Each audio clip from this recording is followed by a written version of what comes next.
Previously on Old Iron Adventures. Elijah, Lucy, Aaron, and Brian made adjustments to the loadout process for Jim Newworth's incredible motorcycle collection, making sure it got back to Nokomis safely. Then Chris Hudson arrived at the Eric Myers open house to showcase a wonderful Ford collection.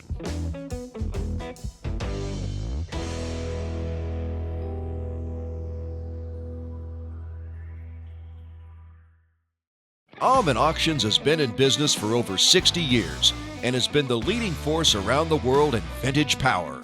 And we're going to show you why. Through adventures around the world, you'll see vintage tractors, trucks, cars, memorabilia, and so much more. Aumann Auctions isn't just an auction company, but a group of men and women with a passion for the stories behind these items. Welcome to Old Iron Adventures.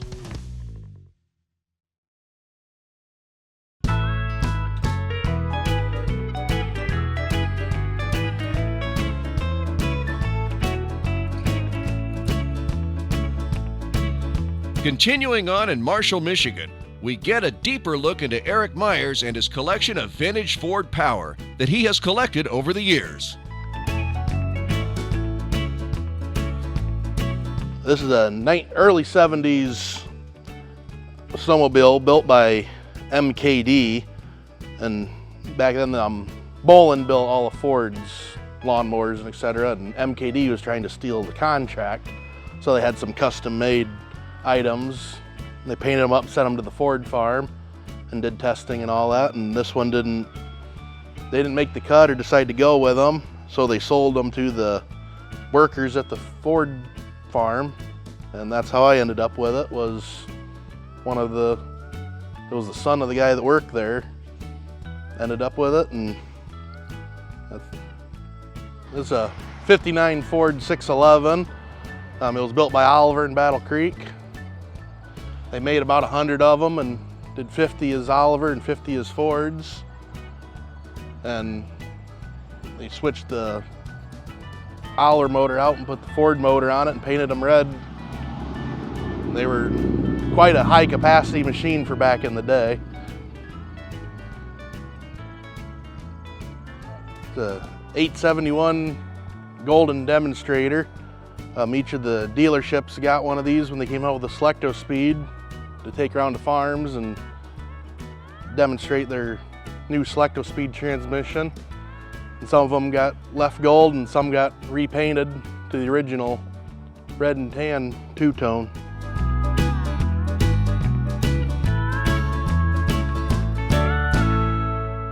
Our son, at a very young age, was very interested in farming, so he would go and jump on a tractor, my dad's Ford Ferguson, and rake hay and do whatever he could do. And my dad saw the interest peaking, so he chose to then, I don't even know what year it was exactly, but when Eric was 15 years old, his birthday's the day after Christmas, he gave him a Ford 8N, his original Ford 8N that he is keeping. And he restored that tractor, and then he kind of got the bug of trying to find implements and you know, buying stuff, and he had a knack for doing it. And because there was one day right after he got the tractor restored when he was about 16, because he had his driver's license, he went by with a steel-wheeled hay rake, and I says, "What are you going to do with that?" And he says, "Well, I bought it cheap, I'm going to resell it, Dad." And so I didn't say too much. And that fall we was harvesting, and the van pulled in, and an Amish gentleman got out and asked if that was our barn down the road and if that was our steel-wheeled hay rake. And I says, "Well, it's my son's." And he went over and talked to him, and he sold him the hay rake, got paid to haul it, and from then on, game on. He was into buying and selling and doing stuff. And when he got done from school, he went to auction school, because that was he enjoyed going to auctions, but he was spent more time on the buying side than the selling side of the auctioneering business.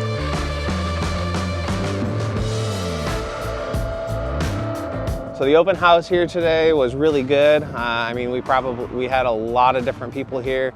You know, working with the Myers family, they're a great group of people. They're really passionate about the the history of these tractors, and just, you know, they're really wanting to pass these on to the next group of people who can get some enjoyment out of them and preserve them and, you know, restore them, or, you know, whatever they may end up doing with them. Again, they're a super great family to work with. Had a lot of fun setting this auction up. And really looking forward to, you know, seeing where some of this stuff ends up.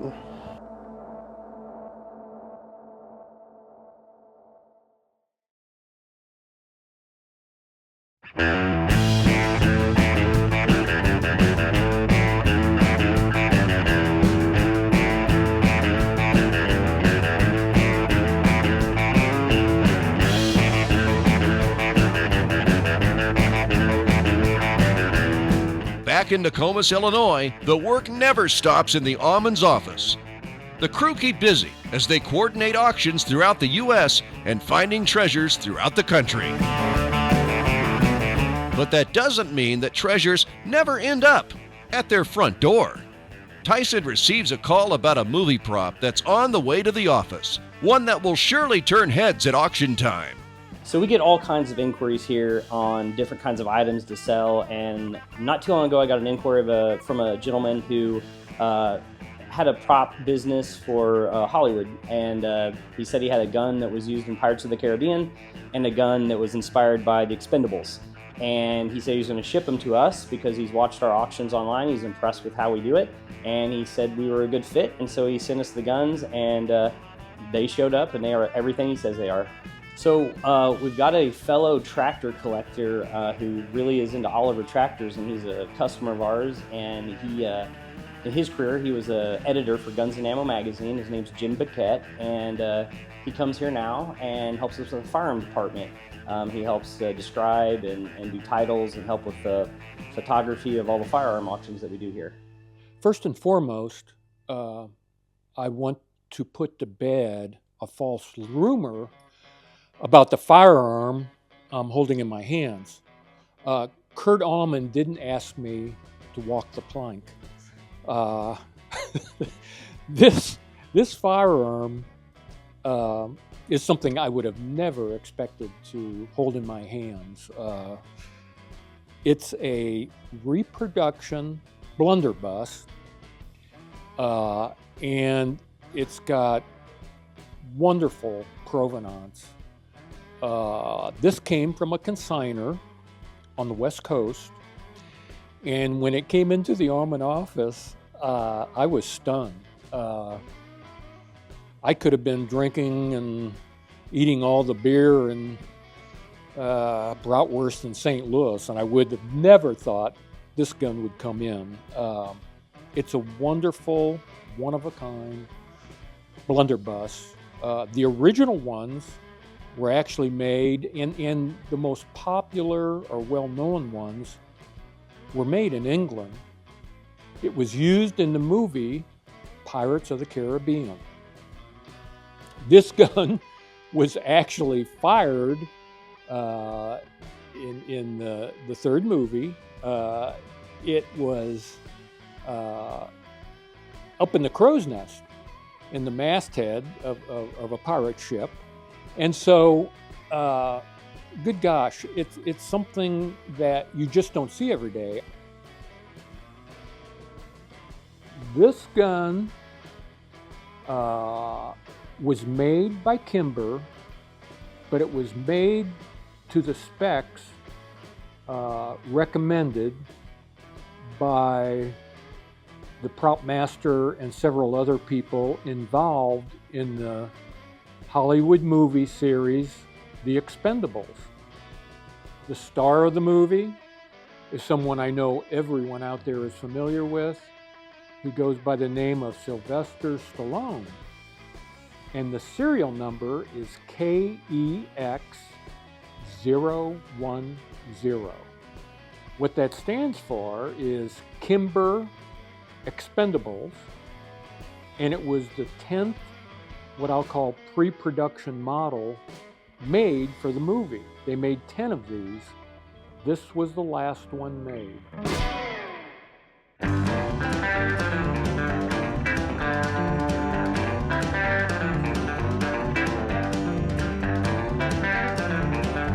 Not too far from Nokomis, Roger heads to Levington, Illinois, where he begins to scope out a John Deere collection that's unlike any others we've seen. Hey, this is Roger. We're here in Levington, Illinois today. We're going to do a walkthrough here on the Huffman estate. I'm here meeting with Aaron. It's Steve Huffman's estate, and Aaron and I are going to walk through the toys, the pedal tractors, a lot of great items here. So I want to give you a little walkthrough today, and we'll check it all out. I've talked a lot with Aaron on the phone here, and there's going to be a lot of pedal tractors here, a lot of customized pedal tractors. It's supposed to be some pretty cool stuff, some 1/8 scales, a lot of custom models for pullers, different brands, so should be a fun collection to walk through. Also included will be some great tractors, so we'll take a look and see what we find.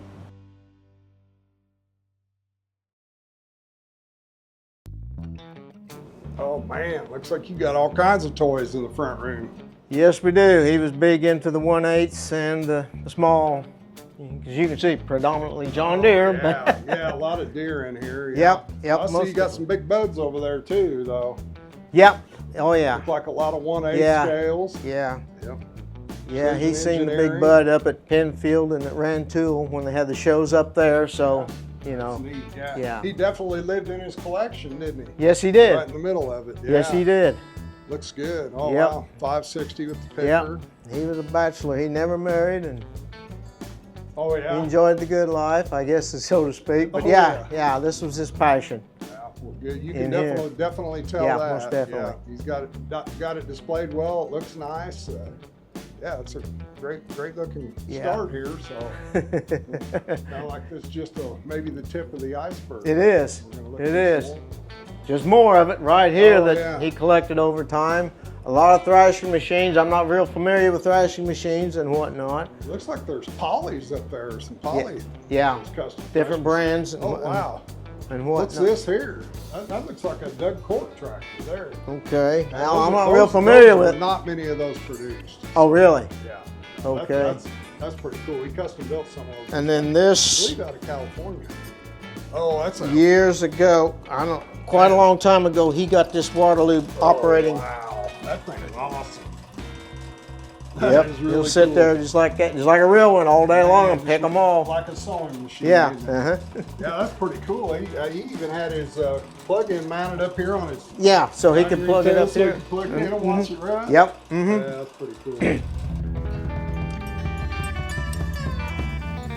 This is where he spent 90% of his time, all his time out here. Time out here. Yeah, he had a fridge out here and a microwave, so he'd come in the morning and stay all day long. And Really? Yeah. You just work on stuff out Yeah. here then during the day? Wow. yes, he did. He's got a lot of cool stuff. Make it, yeah, he make it. Custom pedal tractors. Yeah, I can show you Okay. some of these pedal tractors, how they all Super operate. cool. 20 with tracks on it. That is super Yeah, cool. we'll start with this one right here, I guess. Yeah. Oh,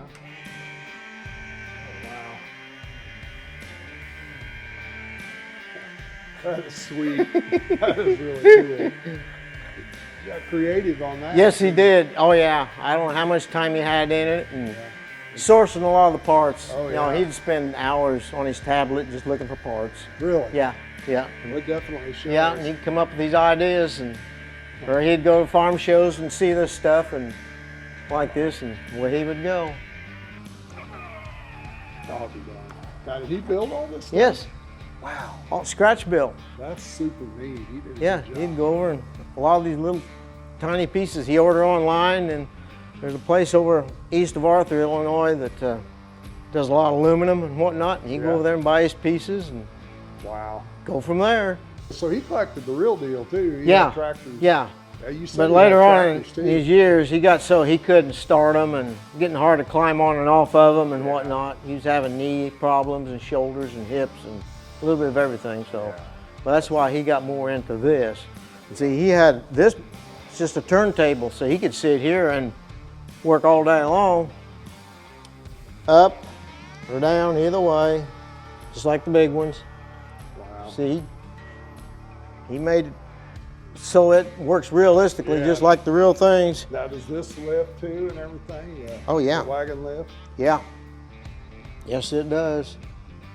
That's pretty neat. There we go. Wow. Super cool. I'll be darned. Man, that is really slick. Yeah, he spent some time putting that together and building that. Yeah. That is really neat. Mm-hmm.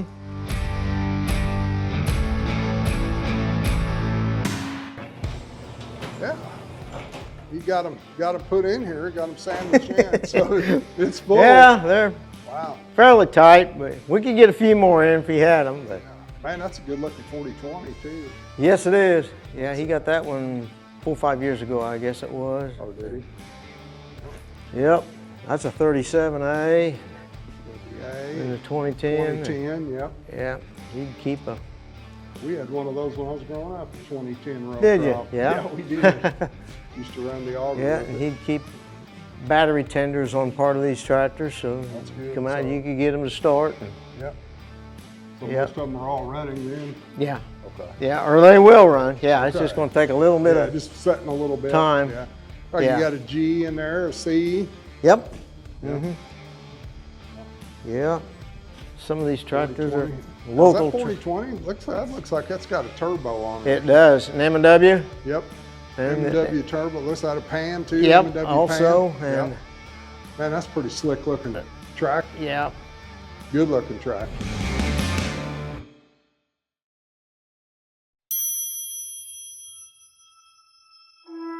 We're here today. Aumann's, they're coming to pick up all the toys, pedal tractors and whatnot. That was my brother's wishes, to have Aumann take care of everything because he got stuff through them and he was very adamant about them. And he has been a collector for a lot of years and mainly pedal tractors, 1/8 scale toys, and had some big tractors, but health-wise, he was more into the smaller stuff anymore. But he's been doing this a lot of years, accumulating quite a bit of stuff. So we thought it was time to go since he passed and be done with it and pass it on. Hope somebody else can use and enjoy it. He has inside quite a few unique toys and some 1/8s in there also that's kind of unique.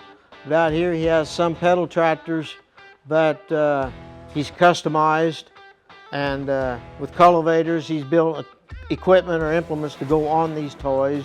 Built a loader, put on one, put a cultivator on another one that operates. Made a functional 3-point hitch for another pedal tractor with a plow on behind it. So those are some of the big highlights. Then behind me has this corn elevator and hoist with the wagon. It's all scratch built, but it's basically from exactly what we grew up with when we was farming back in the 50s and 60s. Well, I've been watching Aumann Auctions on TV for several years and following their auctions online and whatnot. And so my brother always stipulated that when he would have a sale of some type, have them do it. And we're just following his wishes and having it done. We called Roger, very informative and very helpful. Came out, we looked things over. He got back to us again for a date to come out. So far, it's been a very good experience.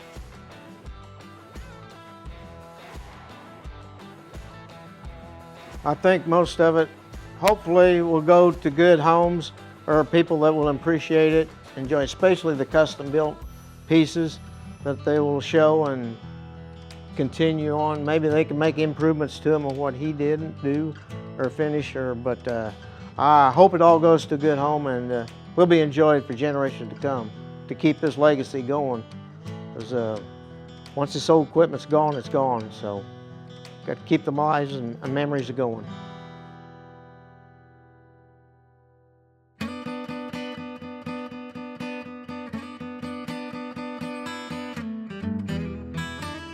We are at the Huffman pickup and we're working on packing away this massive collection of toys. And some items are just different, not your everyday common toys, and so you've just got to handle everything carefully, and everything is different. Every toy is a little bit different. It's got a little bit different way of handling it. And that's the important of getting everything back in the box, getting everything kind of packed away safe for the haul back to Nokomis.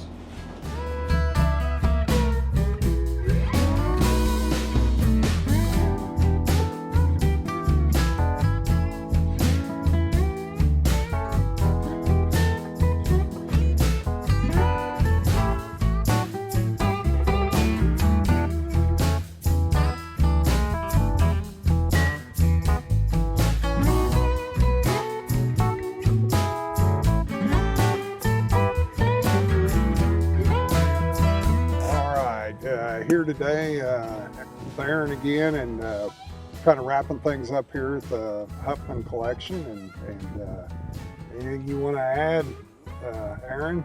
So far today, it's been going very smooth. I'm really pleasantly surprised how this is taking place. Yeah, you guys are doing a good job. You and the whole crew, everybody, well pleased. Yep. But like I said, talking with Aaron, the Steve Huffman estate will be coming up here later this fall, hopefully, and we'll get everything packed up, taken back to Nokomis. We got a lot of toys in there, and a lot of custom pedals and regular pedals. Just a lot of neat things here. Some nice tractors we're going to be working on and photoing here in the future. So we've got a lot of work ahead of us, just trying to wrap it all up. Appreciate it, Aaron, and thanks for having us today, and thank you very much. It's going well. Appreciate it. Next time on Old Iron Adventures.